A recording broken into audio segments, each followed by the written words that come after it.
All right, a lot of people have been asking me some questions about this basic skills lesson plan, so I wanted to just go over some things, some confusing parts. So first of all, you are teaching to grade level 5. This is to 5th grade students. Just like I'm teaching to an invisible class here, you'll be teaching to an invisible class of 5th graders. Now, I've recommended when you teach comprehension to 5th grade students, and we're going to assume that these are struggling readers, that you use texts that are at their reading level. So I would use reading level 2, 3, or maybe 4. You don't want them struggling with word identification or fluency. You want them focusing just on cognitive processes. If you've already started reading level 5 or using creating a lesson using reading level 5, that is just fine. Go with that. You can assume that you're teaching this cognitive process to a gen ed class of 5th graders.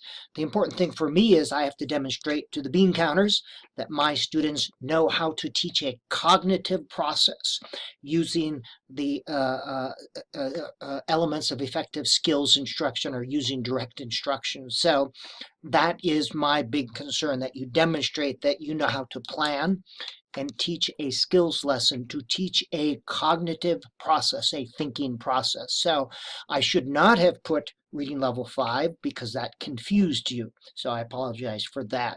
But I would encourage you, and it's a lot easier I would encourage you to think about using reading level 2, 3, or maybe 4 as you teach this. Now, you are teaching one of these cognitive processes, and you're using a graphic organizer as a structure.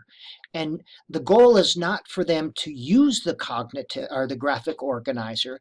The goal is for the graphic organizer to become obsolete. So students do this cognitive process automatically without thinking about it. So you're going to use the graphic organizer to teach, but the goal is for them to use one of these cognitive processes automatically. I hope that makes sense. So the lesson parts and teaching demonstration, let's focus on the lesson plan first. This is different than the teaching demo, and you may be working with a partner. Either create the same one or simply get feedback. Students will learn how to, you'll insert the skill. Now the input, you are teaching them. Boys and girls, this is the skill. Here are the steps. Watch me as I do one. And you must include the graphic organizer there in the input as you teach and demonstrate. I would demonstrate using something from students' lives to teach this initially. So I would have them predict something they think might happen tomorrow, or compare and contrast, or one of these things. Use your teacher creativity and intelligence there. So you're going to teach and demonstrate the basic skill. And then go into guided practice. And again, you are going to use the graphic organizer, the same one here. Now here I would choose one of the books. Now you can use a different book, one of the books.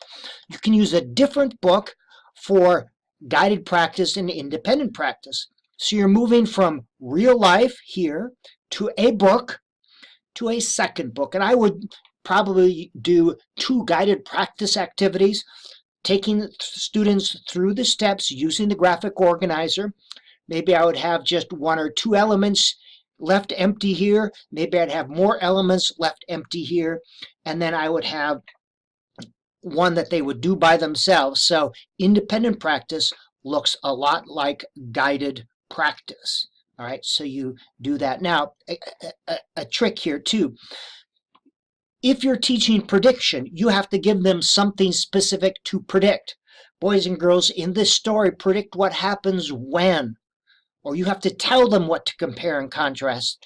Or you have to identify a cause and they fill in the effect, or effect and they fill in causes. All right, so you are giving them some structure there. That is the lesson plan. All right, so focus on that first. Then turn, and here's the criteria: list or outline form, short abbreviated sentences. Okay, then focus on the teaching demonstration. Now, the teaching demo, even if you have a bad lesson plan, I am grading this or evaluating this differently based mostly on your teaching demonstrations. So you notice PowerPoint, you include pictures and diagrams, 24-point font or larger, no more than 4 ideas on a slide, and I recommend 2 ideas on a slide, that you have a picture and a diagram on every slide, that you modulate your voice, you keep things moving. So here really is your performance here. So I'm not grading you on the lesson plan here. This is your teaching performance. Do you know how to create an effective PowerPoint or prezi demonstration?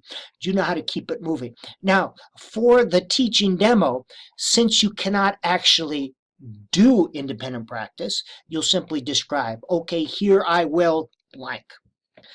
So I'm hoping this creates more clarity rather than less.